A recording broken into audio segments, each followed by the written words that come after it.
Tu es fan des nouvelles héroïnes et rêves d'en devenir une ? Bonne nouvelle.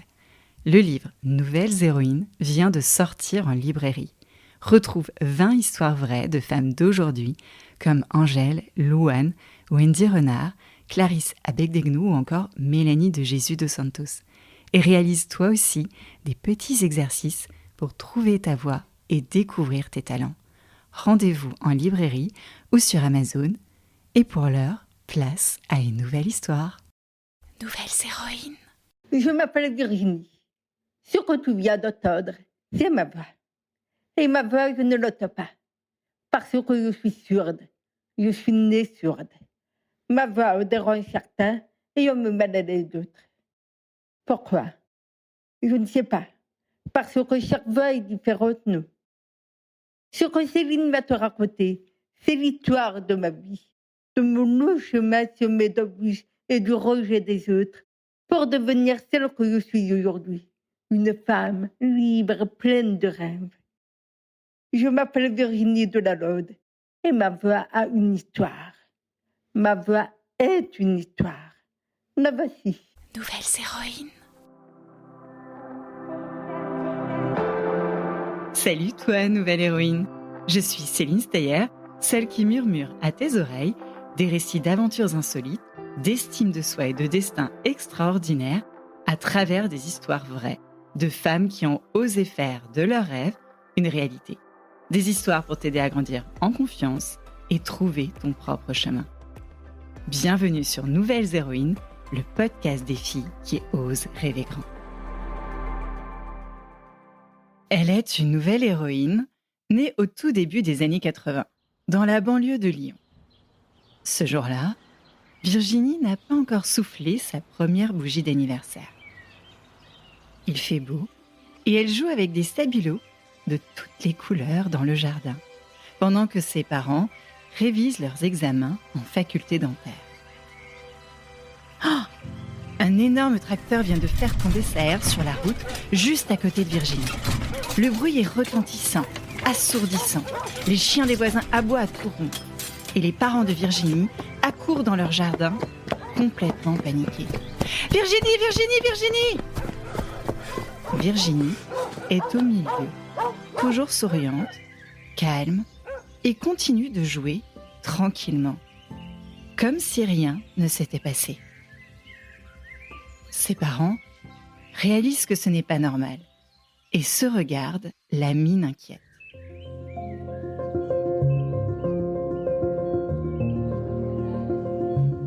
Ils l'emmènent chez le médecin dès le lendemain. « Votre fille est sourde profonde. Elle ne parlera jamais », annonce le médecin aux parents de Virginie. C'est le choc. Les parents de Virginie n'ont que 21 et 22 ans lorsqu'ils apprennent que leur fille ne pourra jamais entendre leur voix, ni dire un seul mot. Ils ne l'entendront jamais dire « Papa » ou « Maman » et ils en ont le cœur brisé. Mais surtout, ils se posent 1000 questions. Comment va-t-elle vivre ? Pourra-t-elle être heureuse ? Aura-t-elle des copains, des copines ? Quel sera son avenir ?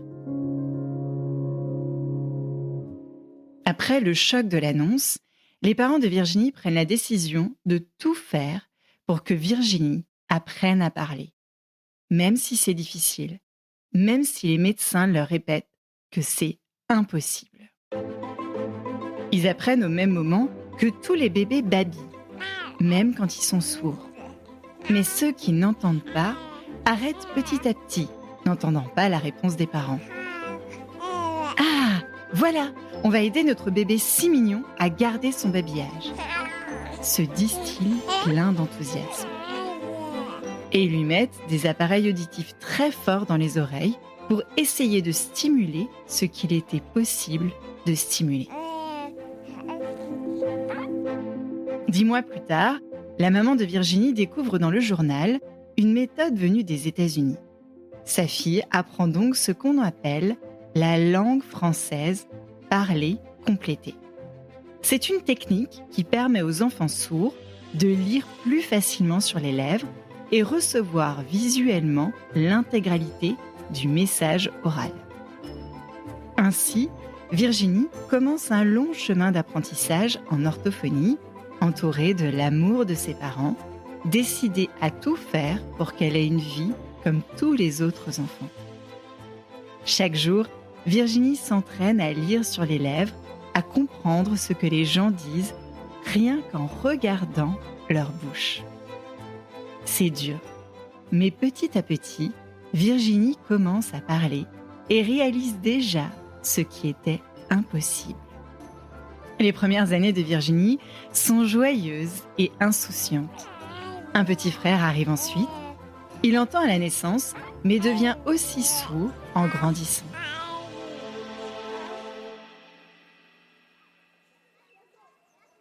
Ses parents choisissent de mettre Virginie dans une école maternelle normale, avec des enfants entendants.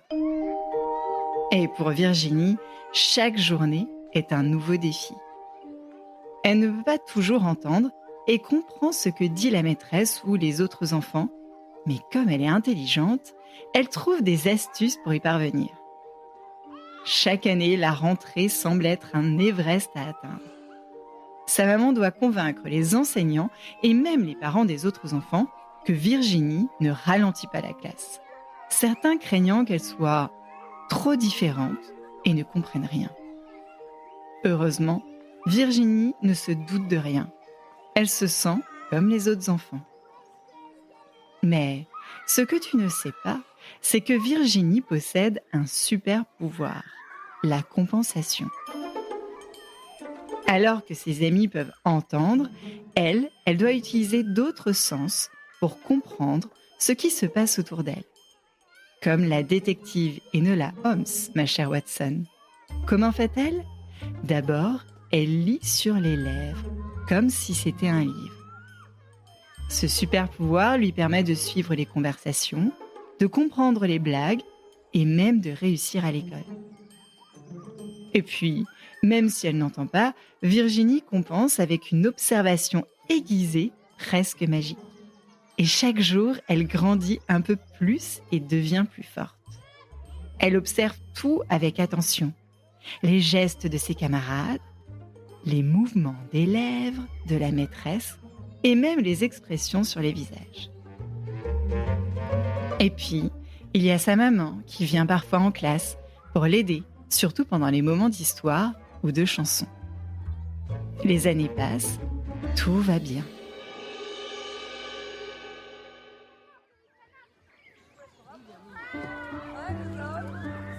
À 8 ans, et pas encore tous ses dents de lait, Virginie est invitée à un anniversaire. Dans le jardin, les enfants s'amusent et jouent à chat. Virginie, toujours enthousiaste, veut aider la plus jeune qui n'arrive pas à attraper les autres. Mais la petite fille la regarde s'approcher, fronce les sourcils et crie. « Je ne veux pas jouer avec toi, tu parles trop mal, je ne comprends rien !» Ces mots frappent Virginie comme une claque. Elle ne comprend pas pourquoi cette petite fille la rejette et la trouve décidément bien bête.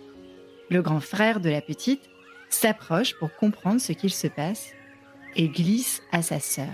« Sois gentil avec elle, elle est handicapée. » « Handicapée ? Moi ?» Virginie n'avait jamais pensé à elle-même en ces termes. Dans son esprit, le mot « handicapé » désigne des personnes très malades, paralysées, ou des gens comme Quasimodo. Elle réalise alors qu'à cause de sa surdité, certains la voient différente, un peu comme un monstre, alors qu'elle se trouve parfaitement normale. Ben oui, elle a des amis qui portent des lunettes ou des cheveux roux. Elle porte des appareils auditifs. C'est quoi le problème ? En rentrant chez elle, Virginie se réfugie dans sa chambre et pleure toutes les larmes de son corps. Elle est aussi très en colère. Non, je refuse que ma surdité dicte qui je dois être. Elle décide alors qu'elle va faire tout ce que font les autres, et même plus. Et toc. Elle comprend que son handicap influence la façon dont les autres l'aperçoivent. Cette prise de conscience n'est pas facile. Et parfois, elle a l'impression d'être mise de côté, d'être invisible. Mais Virginie ne veut pas laisser cette différence dicter qui elle peut devenir. Elle décide de montrer aux autres qu'elle peut faire tout ce qu'ils font, et même plus. Quand la lumière du jour fait place à l'obscurité de la nuit, Virginie rêve de devenir vétérinaire. Ben oui, parce qu'au moins, les animaux sont gentils avec elle et ne sont pas dans le jugement. Ils l'aiment comme elle est. À l'âge de 9 ans, au CM1, Virginie intègre une nouvelle classe qui accueille aussi une autre petite fille sourde comme elle. Ah, youpi, j'ai une amie!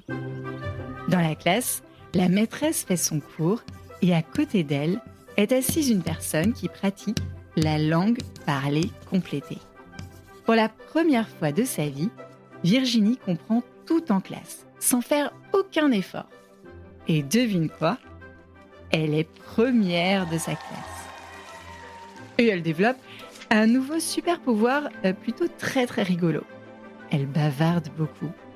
Car oui, on peut être sourd et être une véritable pipelette.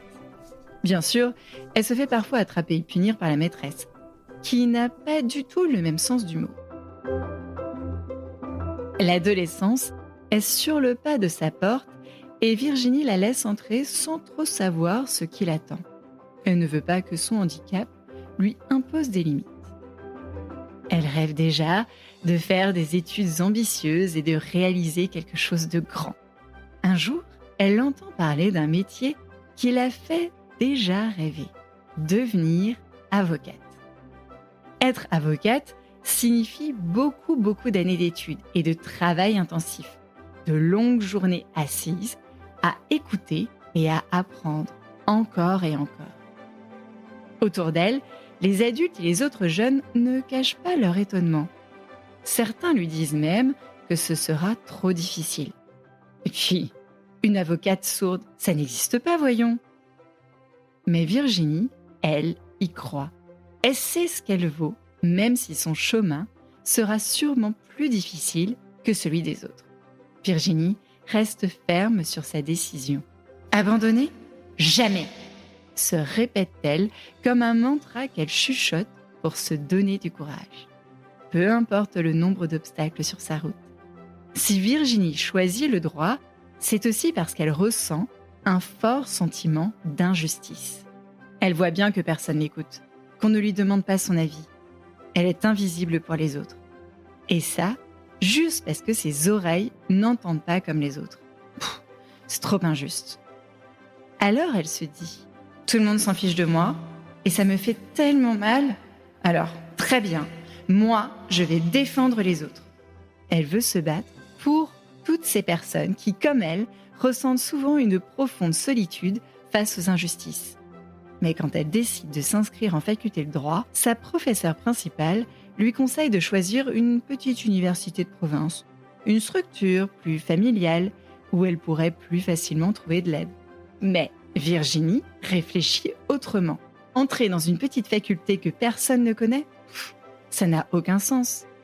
Virginie sait qu'il lui faut le plus grand des diplômes, celui qui l'élèvera au-dessus de tous les doutes, celui de la meilleure faculté de France.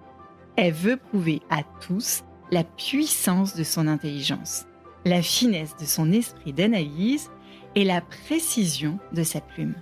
Pour cela, elle ne vise rien de moins que l'excellence. À cette époque, deux noms résonnent comme des sommets, la Sorbonne et Assas.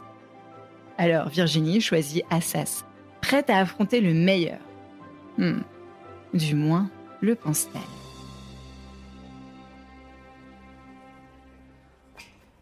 Quand elle franchit le grand portail de cette université dans le 6e arrondissement de Paris, elle comprend vite que l'entraide est un mot qui est resté sur le paillasson, bien piétiné.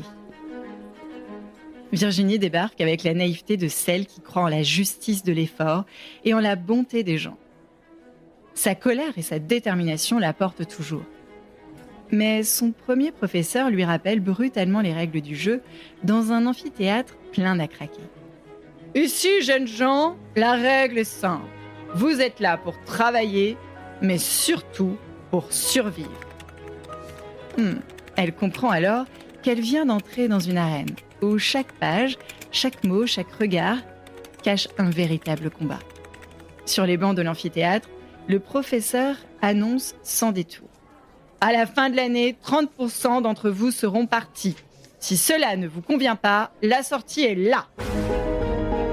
Elle sent une étrange pression dans l'air, mais reste déterminée.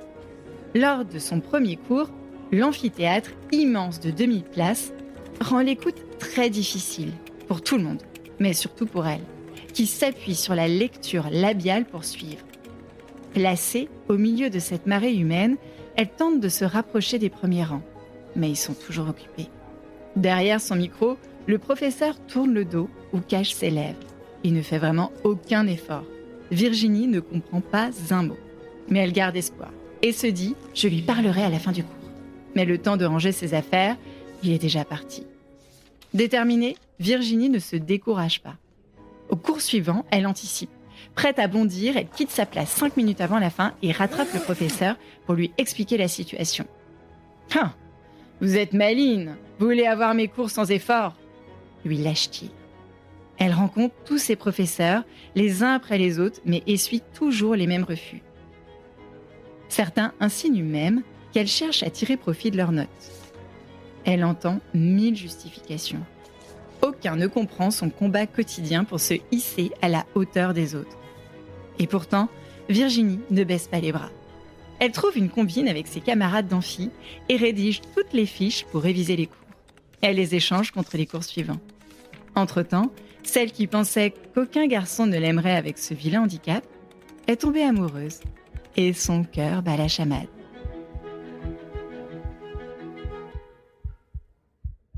Arrive le moment de s'inscrire pour la 5e et dernière année d'université. La sélection est très difficile. Le jour de l'entretien, Virginie pénètre dans la salle. À peine ses 10 orteils posés à terre que la directrice s'exclame. « Non, mais je rêve. Votre dossier est pourri, vous me faites perdre mon temps, vous pouvez repartir. Au revoir. » Virginie n'a même pas le temps d'être choquée qu'elle lui répond du tac au tac. Mais est-ce que ça vous est déjà arrivé une fois dans votre carrière d'avoir un étudiant en situation de handicap? Est-ce que vous avez déjà vu, de manière générale, indépendamment de vous, des étudiants en situation de handicap? Vous imaginez pas à quel point on galère, à quel point c'est hyper compliqué pour nous. Et donc déjà, d'arriver à ce niveau-là, c'est le parcours du combattant.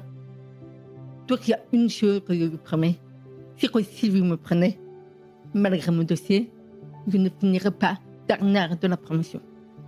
Voilà ma promesse. Merci madame, au revoir. La porte claque. Virginie vient de sortir et son cœur bat à 100 à l'heure. Elle pense que c'est fichu, qu'elle n'aurait jamais dû répondre comme ça. Un mois plus tard, une lettre tombe dans la boîte aux lettres. Et avec elle, une surprise incroyable. Virginie est admise. Oh, est-ce que Dieu existe ? Se demande-t-elle, elle qui n'y croit pas particulièrement. Et pourtant, elle s'émerveille devant cette drôle de coïncidence, ce coup du destin qui lui offre une chance inespérée. La rentrée approche déjà, fixée pour début octobre. Dans ce tourbillon d'émotions, un autre secret grandit en elle. La vie s'installe et Virginie découvre qu'elle est enceinte. Loin d'être découragée, elle voit dans cette double aventure une force nouvelle. Devenir avocate est déjà un défi immense pour elle, avec sa surdité, ses nuits de révision intenses et les nombreuses adaptations qu'elle a dû mettre en place pour suivre les cours. Mais maintenant qu'elle devra concilier études, stages et bientôt un bébé. Au début, Virginie garde la nouvelle pour elle. Elle se dit qu'elle pourra sûrement s'organiser, jongler entre ses cours, ses stages et sa grossesse. Mais très vite, une annonce vient briser ce fragile équilibre. La directrice de son programme informe les étudiants qu'un stage est obligatoire pour obtenir le diplôme et qu'il est absolument impossible de le reporter ou de le décaler. Le cœur de Virginie se serre. Comment réussir ce stage alors qu'elle doit accoucher en plein milieu de la période prévue? Elle se sent obligée d'aller parler de sa situation à la directrice. L'entretien est difficile. Virginie sent peser sur elle le regard de celle qui juge cette grossesse comme une complication. Pourtant, elle ne se laisse pas démonter. Avec calme et détermination, elle explique qu'elle est prête à tout faire pour suivre à la fois ses cours et effectuer son stage dans les délais. Alors, elle assiste aux cours le matin et se rend au stage l'après-midi. C'est une victoire pour Virginie. Elle accouche finalement avec 3 semaines d'avance, épuisée mais soulagée. Son bébé est en bonne santé et même si les premiers jours sont un tourbillon d'émotions et de fatigue, elle n'a jamais été aussi fière d'elle-même. À son retour de maternité, elle doit reprendre les cours et réviser pour les examens de fin d'année, qui ont lieu 1 mois après. Le bébé pleure la nuit, la privant de sommeil, mais Virginie puise dans des ressources qu'elle ne soupçonnait pas avoir. Elle fait preuve d'une organisation extraordinaire pour réussir cet équilibre entre sa vie de jeune maman et son rêve de carrière. Chaque révision devient un moment précieux où elle se concentre avec intensité, profitant de chaque minute pendant que son bébé dort pour étudier, relire ses notes et s'entraîner. Virginie a souvent envie d'abandonner. Dans ces moments-là, elle se rappelle pourquoi elle a choisi le droit. Je veux être la voix de ceux qui n'en ont pas. Et à chaque fois qu'elle doute, elle regarde son bébé et trouve en lui une force nouvelle. Elle veut que son enfant sache que sa maman n'a jamais renoncé, même quand tout semblait perdu. Lors des examens finaux, Virginie se présente. Elle a très peur parce qu'elle n'a que quelques semaines de révision derrière elle, alors que ses camarades ont eu des mois et des mois pour se préparer. Mais elle ne laisse rien transparaître. Quelques semaines plus tard, elle apprend qu'elle a réussi ses examens. Ce jour-là, elle ressent un bonheur profond et une fierté inégalée. La directrice lui dit avec un sourire : « Virginie, je me rappellerai longtemps de vous. Vous êtes une force de la nature. » Quand enfin, après un concours très difficile, Virginie arrive à l'école du barreau pour apprendre le métier d'avocate, les difficultés sont loin d'être terminées. Lors d'un entretien pour trouver un stage, l'avocat qui la reçoit lui lance en pleine figure : « Mais, mademoiselle, je ne comprends pas comment une personne comme vous peut prétendre exercer la profession d'avocat. » Alors, Virginie doute très fort. Elle se demande si toutes ces années d'études en valaient la peine, si elle ne s'est pas finalement trompée en s'obstinant. Et une fois encore, elle répond du tac au tac : « Je crois que vous n'avez rien compris à la profession d'avocat. Justement, je suis là pour défendre des victimes de personnes comme vous, celles qui ne peuvent pas se défendre. Au revoir. » À nouveau, le miracle se produit. Elle est prise en stage. Et 6 mois plus tard, elle obtient son diplôme d'avocate, enceinte de son 2e enfant. Elle accouche 10 jours après la dernière épreuve. Et le plus beau, elle n'a même pas besoin de chercher du travail. 2 cabinets d'avocats veulent déjà l'embaucher. Cette période marque un tournant dans la vie de Virginie. Elle comprend que malgré toutes les embûches, malgré les doutes des autres et les siens, elle a accompli l'impossible. Sa persévérance a triomphé et elle en sort plus forte, avec une confiance nouvelle. Désormais, elle sait qu'elle est capable de surmonter n'importe quel obstacle et cela devient une source d'inspiration qu'elle porte en elle pour les défis futurs. Elle a fait plus que réussir son diplôme. Elle a prouvé qu'avec détermination et courage, aucun rêve n'est hors de portée. Virginie est la première avocate sourde en France. Elle est maman de 2 enfants nés sourds.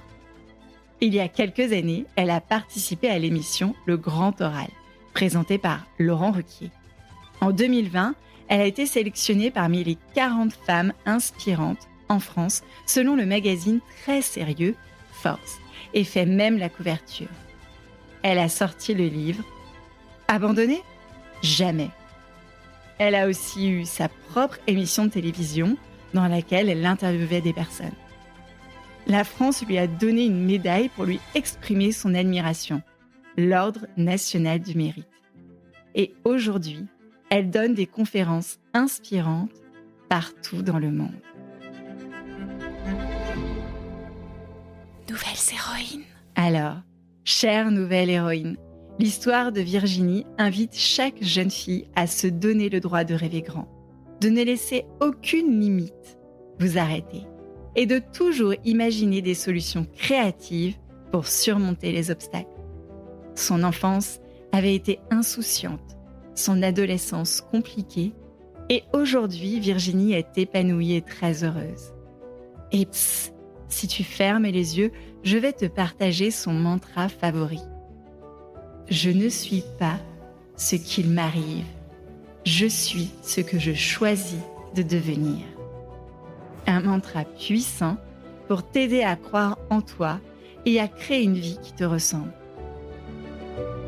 Nouvelles héroïnes. Nouvelles héroïnes. Nouvelles héroïnes. Nouvelles héroïnes. Nouvelles héroïnes. Voilà, c'était l'histoire de Virginie de Lalande, ou plutôt le début de la grande histoire de sa vie. J'espère que ça t'a plu. Si tu as aimé cette nouvelle histoire, dis-le moi en laissant un commentaire et 5 étoiles sur Apple Podcasts ou Spotify, comme Meili qui écrit dans le journal Actu Brac de son collège Georges Brac dans le 76.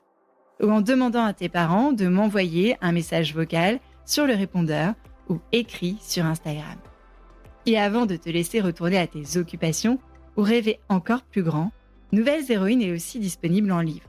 Tu peux le retrouver chez ton libraire préféré ou en ligne. Je mets tous les liens dans la description de l'épisode. Ton soutien est tellement précieux pour continuer de raconter ces histoires à encore plus de filles et de garçons. Je compte sur toi pour en parler à ton école, à ton cours de danse, de théâtre, de football, à ta boulangère et même au contrôleur de bus. À bientôt avec Nouvelles héroïnes. Nouvelles héroïnes. Nouvelles héroïnes. Nouvelles héroïnes. Nouvelles héroïnes.